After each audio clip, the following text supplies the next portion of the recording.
زیادہ تر لوگ جان ایلیا کو ان کے دکھ اور درد کی وجہ سے جانتے ہیں، مگر ان کے بچپن کے یہ دو قصے شاید آپ نے کبھی نہ سنے ہوں گے۔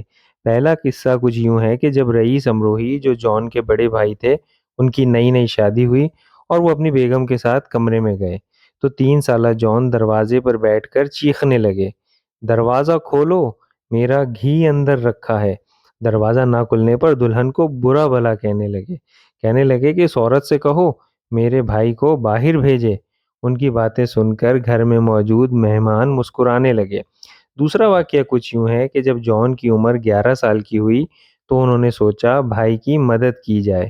انہوں نے رئیس امروہی کی شاعری والے رجسٹر نکالے اور لکھے ہوئے سارے صفحات پھاڑ ڈالے۔ جان نے سوچا کہ میں نے بھائی کی کاپیاں صاف ستھری کر دی ہیں، اب وہ بہت خوش ہوں گے۔